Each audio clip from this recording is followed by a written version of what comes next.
नमस्कार। मैं जागरण public school Noida से मनदीप कुलश्रेष्ठ आज 10वीं का पाठ लखनवी अंदाज पढ़ने जा रहे हैं। यशपाल जी ने इस लखनवी अंदाज पाठ में बताया था। उन्होंने लखनवी के उन लोगों पर कटाक्ष किया है जो स्वतंत्रता से पहले तो अपनी महलनुमा घरों में रहते थे और बहुत रईस थे, है ना। तो मगर स्वतंत्रता के बाद उन सरकार ने उनकी ये जो बड़े बड़े जो घर थे उनको वो जब्त कर लिए गए और उन्हें छोटे घरों में भेज दिया गया। तो कह रहे थे कि लखनऊ के पास लखनवी जो नवाब हैं उनके पास जायदाद जमीन जायदादें सभी चली गई, लेकिन आज भी उनका दिखावा नहीं गया है। आज भी वो अपने आप को कहीं रईस दिखाने की कोशिश करते हैं और इसी कोशिश को इस पाठ के द्वारा हमें यशपाल जी ने समझाया है। तो लखनवी अंदाज का हम पहला भाग पढ़ चुके हैं। आज हम दूसरे भाग पर चलते हैं। थोड़ा सा संक्षेप में बताऊंगी कि लखनवी अंदाज में पहले भाग में क्या था कि जब लेखक है और वो ट्रेन के डब्बे में घुसता है तो वहाँ ऑलरेडी सेकंड क्लास के डब्बे में एक लखनवी व्यक्ति बैठा हुआ है, ठीक है। और लेखक को देखकर अचानक वो सकते में आ जाता है, परेशान हो जाता है।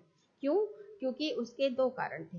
एक तो वह लखनऊ का होकर, नवाब होकर ट्रेन के सेकंड क्लास के डब्बे में सफर कर रहा है, और दूसरा ये कि उसके सामने हीरे जैसी अपदार्थ वस्तु जिसे वो समझते हैं वो रखे हुए हैं। उन्हें इस बात को देखकर बड़ी तकलीफ होती है कि कोई मध्यम वर्ग का व्यक्ति उन्हें खीरे खाते हुए देख ले।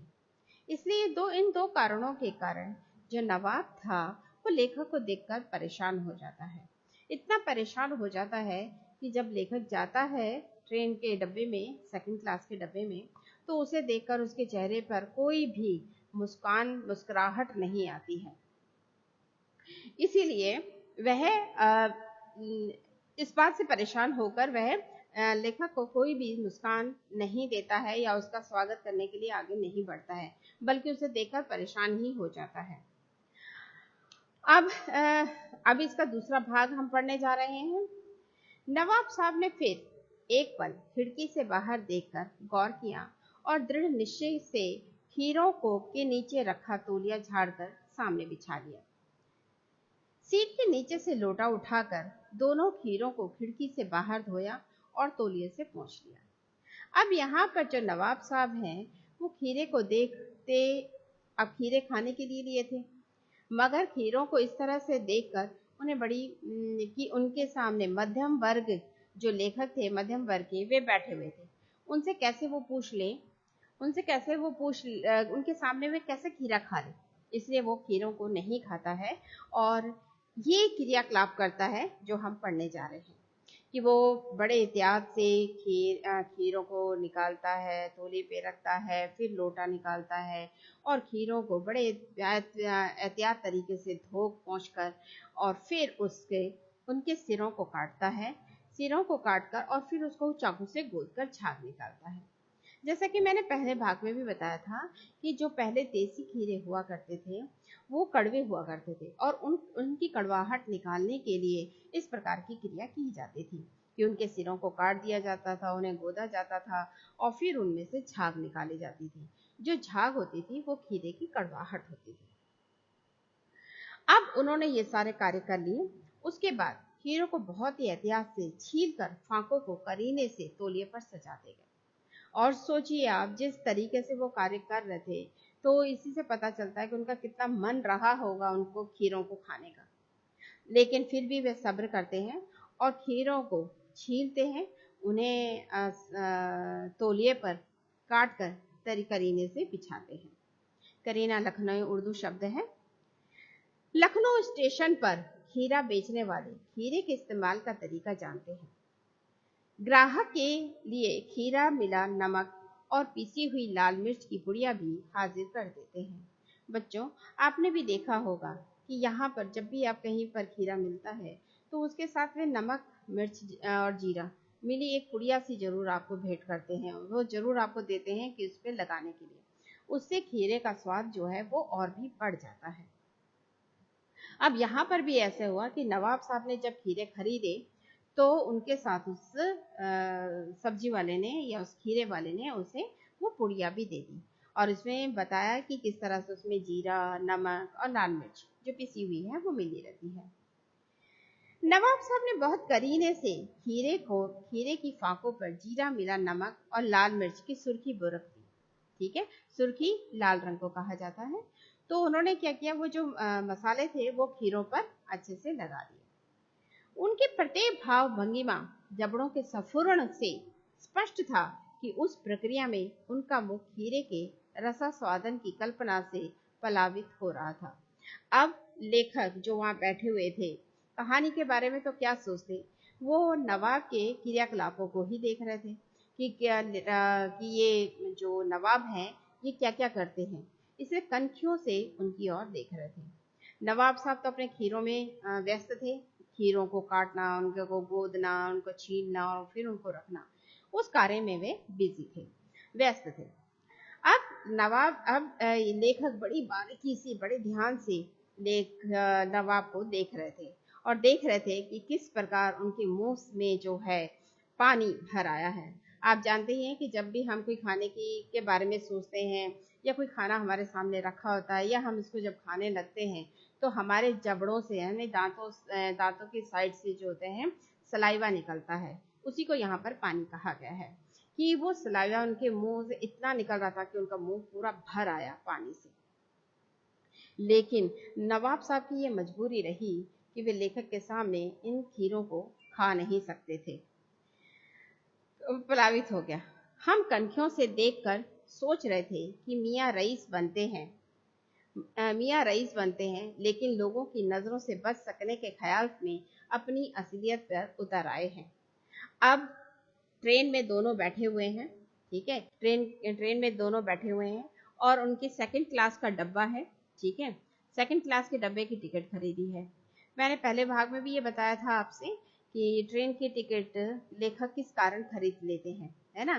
पहला कारण तो ये रहता है कि दूरी ज़्यादा नहीं होती है, इसलिए पैसे कम लगते हैं तो वो खरीद लेते हैं। और दूसरा कारण ये था कि वो उसके बारे में सोचते हैं कि इसमें अपनी कहानी के लिए वे कुछ सोच सकेंगे। उन्हें लगा था कि सेकंड क्लास के डब्बा उन्हें खाली मिलेगा, ठीक है, क्योंकि नवाब जो हैं वो फर्स्ट क्लास के डब्बे में सफ़र करते हैं और जो सामान्य लोग हैं वो जनरल में या थर्ड में डब्बे में करते हैं। इसीलिए लेखक ने सेकंड क्लास का डब्बे का टिकट खरीदा था। मगर उनकी आशाओं पर पानी फिर गया और उन्हें निर्जन नहीं मिला डब्बा। अब आगे चलते हैं। नवाब साहब ने एक बार फिर हमारी ओर देख लिया। वह शौक कीजिए, लखनऊ का बालम खीरा है। अब क्योंकि अब नवाब साहब को बिल्कुल भी अच्छा नहीं लग रहा था कि अकेले खीरे कैसे फरमाए, कैसे खाए हैं स्वयं, तो इसीलिए वो फिर एक बार लेखक को आमंत्रित करते हैं खीरे खाने के लिए, ठीक है। और ये उर्दू शब्द का ही प्रयोग किया है कि वल्लाह शौक कीजिए, लखनऊ का बालम खीरा है। बालम खीरा यानी उस खीरों की कुछ रही होगी कि जो ये इस प्रकार के खीरे, इस जाति का खीरा स्वादिष्ट रहते होंगे, इसलिए उन्होंने नाम को भी इसमें समावेश किया है नाम का कि बालम खीरा है। नमक मिर्च छिड़क दिए जाने से ताजी खीरों की पनियाती फांके देखकर पानी में मुंह में जरूर आ रहा था। अब थे लेखक भी इंसान ही, अब खीरों की इस तरह से सजी फारों को देखकर किसके मुंह में पानी नहीं आएगा। तो पानी नवाब साहब के मुंह में भी आ रहा था और लेखक के मुंह में भी आ रहा था। वे भी खीरे को इस तरह से लजाते खीरे को, पनियाती खीरे को देखकर अपने आप को रोक नहीं पा रहे थे, लेकिन इनकार कर चुके थे। अब एक बार जब नवाब साहब ने उन्हें कहा कि वह खीरे का स्वाद फरमाएं या खीरे खाने का कष्ट करें, तो उस समय उन्होंने अपने आत्मसम्मान की रक्षा हेतु खीरे की उसके लिए मना कर दिया। लेकिन अब फिर आत्मसम्मान की आता है सवाल और फिर वे उन्हें मना ही करना पड़ता है। आत्मसम्मान निभाना ही उचित समझा। अब या तो वो खीरे खा ले या अपने आत्मसम्मान को की बलि चढ़ा ले। लेखक को यह मंजूर नहीं था क्योंकि नवाब साहब अपने गुरूर में थे और लेखक नहीं चाहते थे कि उनके गुरूर के सामने उनका यह आत्मसम्मान फीका पड़ जाए। इसलिए वो मना कर देते हैं। उत्तर दिया, शुक्रिया, इस वक्त तलब महसूस नहीं हो रही है। मैदा भी जरा कमजोर है। तलब ये भी उर्दू शब्द है, ठीक है। और उर्दू इसने कहा कि अब मुझे इच्छा नहीं हो रही है, जिसका हिंदी शब्द है इच्छा महसूस नहीं हो रही है मुझे, इसलिए मैं अभी नहीं खाऊंगा, ठीक है। और वे मना कर देते हैं, क्योंकि लेखक नहीं चाहते थे कि उनकी इज्जत का तार तार हो। उन्हें लग रहा था कि ये नवाब जो है वो उन्हें नीचा दिखाना चाहते हैं, इसलिए उन्हें बार बार खीरे खाने के लिए कह रहे हैं कि हम तो नवाब हैं, हम खीरे खाएंगे नहीं, आप मध्यम वर्ग के हैं तो आप खीरा खाएं। शुक्रिया। तो इसीलिए लेखक भी समझदार थे और उन्होंने आत्मरक्षा हेतु नवाब साहब को मना कर दिया और ये कहा कि शुक्रिया, इस वक्त तलब महसूस नहीं हो रही है। मैदा भी जरा कमजोर है। मैदा यानी पाचन शक्ति। तो उन्होंने कहा मेरा पाचन शक्ति भी कमजोर है, तो मैं ये मेरे पे भारी पड़ेगा, तो मैं नहीं खा सकता। किबला शौक फरमाया, मतलब केवल आप ही इसे खाएं। नवाब साहब ने सतृष्ण आंखों से नमक मिर्च के संयोग से चमकती खीरे की फांकों की ओर देखा। अब नवाब साहब ने तो खीरे खरीदे थे, वे खीरों को खाना चाहते थे, इसीलिए सतृष्ण, तृष्ण होता है इच्छा, और इच्छा के साथ उन्होंने बड़ी ललायित आंखों से खीरों को देख रहे थे। और अब लेकिन उनके विचार में ये हो रहा था कि जब ये मध्यम वर्ग का होकर खीरे नहीं खा रहा है, मैं कैसे खीरे खा लूं, तो मेरी इज्जत का तो फलूदा निकल आएगा, है ना, मेरी इज्जत तार तार हो जाएगी। इसलिए वो इन खीरों को खाना नहीं चाहते थे, ठीक है, उनके सामने नहीं खाना चाहते। यदि लेखक ना होते तो वो उन खीरों को खा लेते।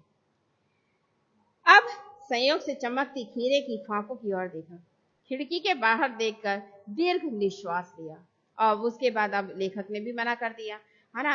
हो सकता था कि शायद लेखक आते तो उनके साथ देने के लिए नवाब को यह मौका मिल जाता कि वो खा लेते, लेकिन चूंकि लेखक ने भी मना कर दिया है, इसलिए अब वो सोचते हैं कि इन खीरों को अब मैं कैसे खाऊं, अपनी इज्जत भी बचानी है, अमीरी का दिखावा भी करना है और खीरे भी खाने हैं। तब वो थोड़ी देर सोचने के लिए कि क्या उपाय हो सकता है, वो खिड़की से बाहर देखने लगते हैं, ठीक है। खिड़की से बाहर देखते हैं और फिर कुछ सोचते हैं। उसके बाद क्या करते हैं, खीरे की एक फांक उठाकर होठों तक ले गए, ठीक है, फांक को सूंघा, स्वाद के आनंद में पलकें मूंद गई, ठीक है। अब क्या हुआ कि उन्होंने फांकों को बहुत ललायित निगाहों से देखा।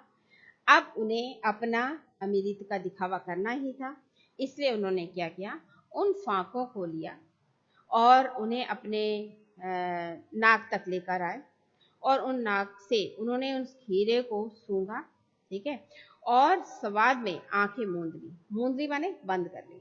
और ऐसा खीरों को अपनी आंखों के समक्ष रख के, अपने नाक के समक्ष रख के इस प्रकार आनंद महसूस कर रहे थे कि जैसे कि इसी से उन्हें बहुत स्वाद आ रहा है, ठीक है। और इसीलिए वो उन खीरों को देखते हुए आंखें बंद कर लेते हैं, आंखें मूंदते हैं, जिससे पता चलता है कि उनको बहुत ही स्वाद आ रहा है। मुंह में पानी भर आए, पानी का घूंट गले से उतर गया। तब नवाब साहब ने फांक को खिड़की से बाहर छोड़ दिया। अब मुंह से में पानी भरा है, मैंने आपसे कहा था कि जब हम कोई खाने की चीज को देखते हैं तो हमारे मुंह में पानी भर आता है, और वही हुआ नवाब साहब के साथ भी। और उनको वो नाक के सामने लेकर आता है, उनकी सुगंध लेता है और ऐसा लगता है कि बस अब उसी से वो अपना मन और पेट दोनों भर रहे हैं। तब नवाब साहब ने फांक को खिड़की के बाहर छोड़ दिया। बस यही उन्हें ये दिखाना था कि उन्हें खिड़की से बाहर फेंक दिया कि हम इसी तरह से अपनी नवाबी दिखाते हैं, ठीक है। तो इतना तक मैंने आपको पढ़ा दिया है। का अगला भाग हम अगले इसमें पढ़ेंगे, भाग 3 में। तब तक के लिए धन्यवाद।